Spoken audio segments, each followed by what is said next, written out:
Olá, pessoal. Vamos começar então essa segunda semana do PET 4. Eu espero que estejam todos bem, tá?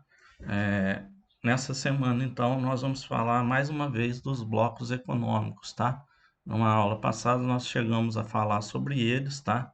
Nós já havíamos comentado, eu até já tinha falado sobre alguns blocos, mas essa semana ele nos pede para falar mais especificamente, dar um pouco mais de detalhes. Então, nós vamos falar, novamente, ver os conceitos, o que são os blocos, quais são os tipos de blocos econômicos que nós temos, e nós também vamos dar uma olhadinha na questão de cada um, né? Falar mais especificamente sobre cada um, tá? Que da outra vez eu só dei uma explicação, né, de como é que são os blocos, quais eram, e não falei especificamente de cada um, tá? Então nós vamos falar dos principais. Então, pessoal, bloco econômico, então, como a gente viu, é um grande grupo de países, né, que se é, juntam, né, se agrupam, né, por isso um grupo, se agrupam para aumentar as trocas comerciais regionais, então o comércio entre eles, né, também, expandir os seus dados econômicos, tornar mais forte economicamente no mundo, né, então aumentar o PIB, que é o Produto Interno Bruto, que é o quanto se produz no ano, aumentar a quantidade de empregos, a quantidade de multinacionais, o poder de compra da população, então ter um salário melhor para as pessoas e por aí vai, tá? Então, um bloco econômico é quando os países se unem para se tornar mais forte economicamente como um todo, certo?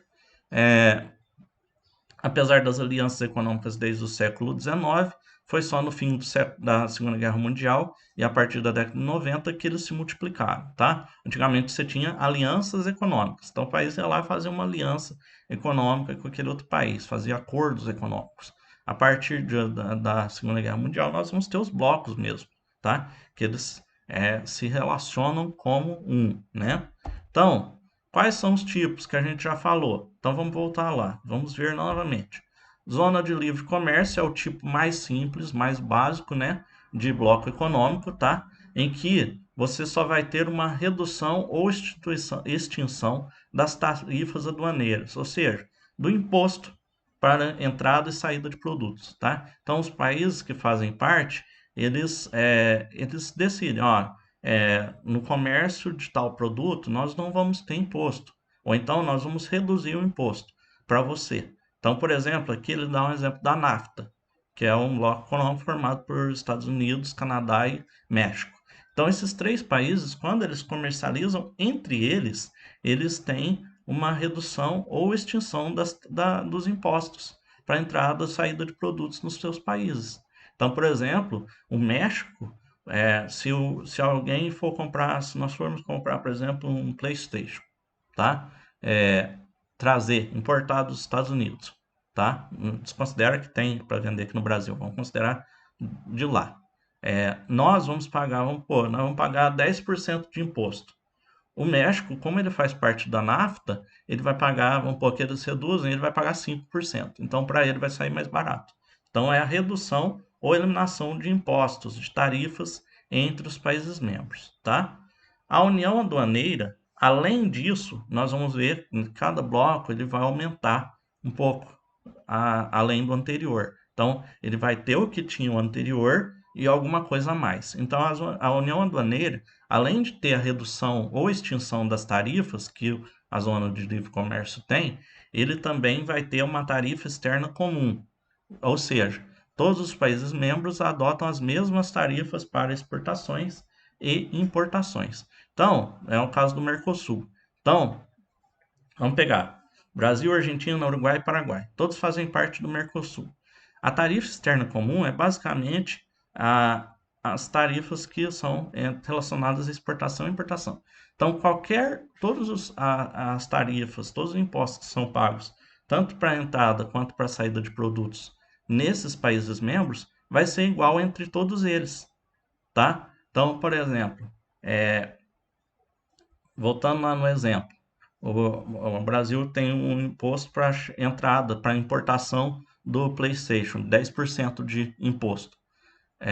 Todos os países do Mercosul, Argentina, Paraguai e Uruguai, também vão ter a mesma taxa de importação, 10%.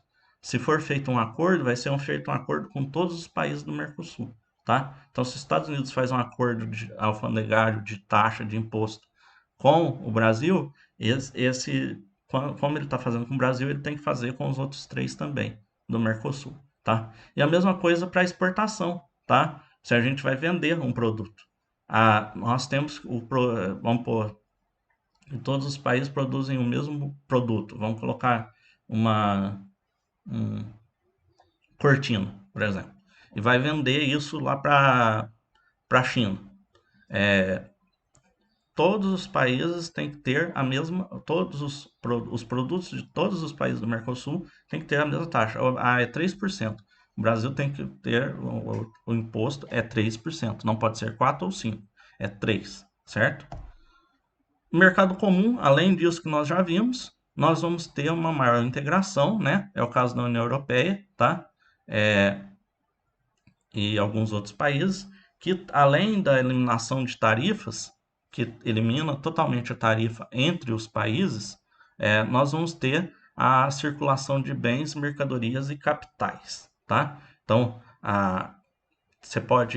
você não precisa pagar imposto para vender para outro país. Se você comprar mercadoria de outro país, não vai ter imposto. Você pode colocar dinheiro num banco em outro país, tá?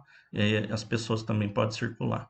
E a União Econômica e Monetária, além de tudo isso, além da livre circulação de pessoas, além da livre circulação de mercadorias, nós temos uma moeda única, tá? No caso, a União Europeia é a única que nós temos isso com o euro, tá? Além de ter um banco, né, que é o Banco Europeu, no caso da, da União Europeia, e de um parlamento que cria leis, tá, para esses países que fazem parte do bloco, tá?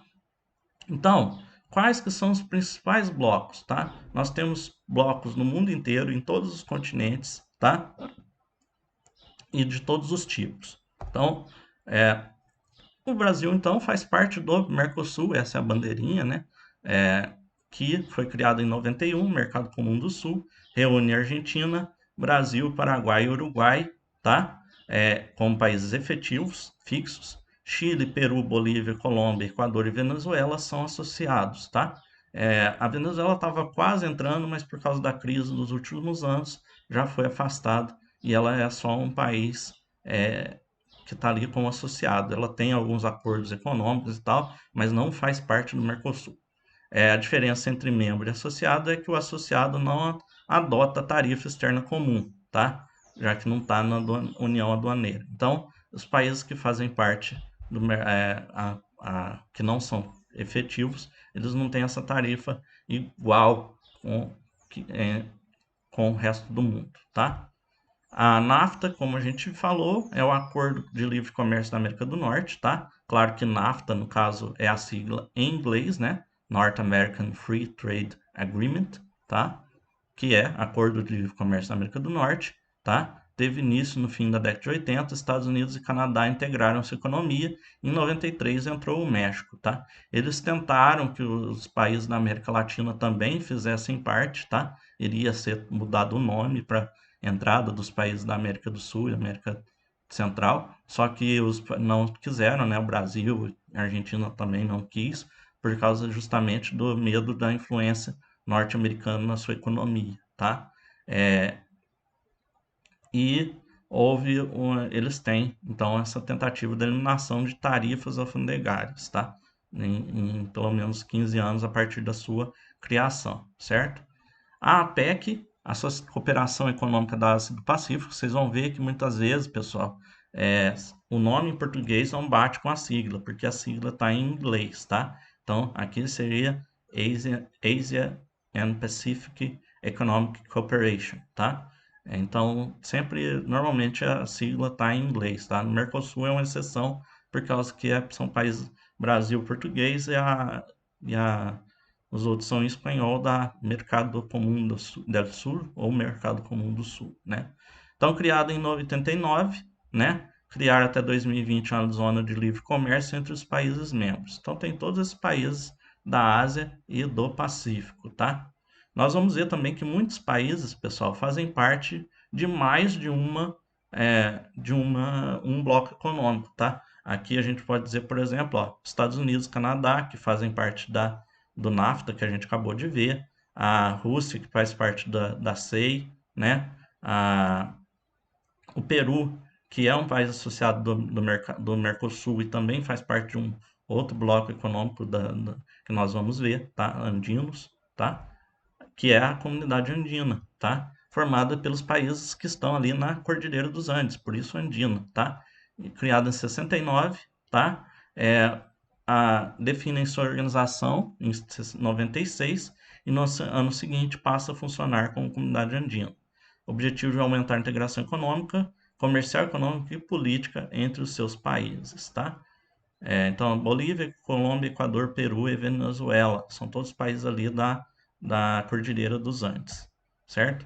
A Comunidade dos Estados Independentes, SEI, é criada em 91 após a desagregação da antiga União Soviética, tá? Então, acaba a União Soviética, a Rússia volta a ser Rússia, né? A União Soviética se torna Rússia, e aqueles países que faziam parte da União Soviética, 12, né, desses países, formam esse bloco econômico, porque a sua economia todo esse período de economia planificada socialista, as economias deles estavam atrasadas com relação ao resto do mundo. Então, para não sofrer tanto com isso, eles se reúnem em um bloco econômico, que é uma área de livre comércio, né, uma zona de livre comércio,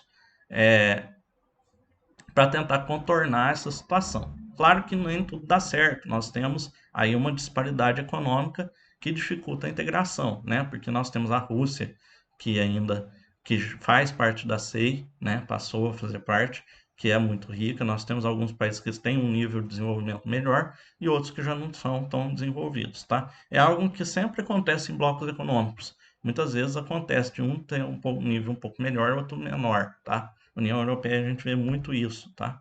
A União Africana, o A, é criada em 2002 para substituir a Organização da Unidade Africana, criada em 63, inspirada na União Europeia, pretende unificar política, social e economicamente o continente. Então eles querem fazer o que a União Europeia fez na Europa, eles querem fazer na África, tá? Criando no mesmo sentido dele, tá? Só que eles têm muitos problemas, né? Porque toda a questão de guerras civis, fome, problemas sociais e tudo mais causa vários problemas e tem dificuldade da integração entre os países, né?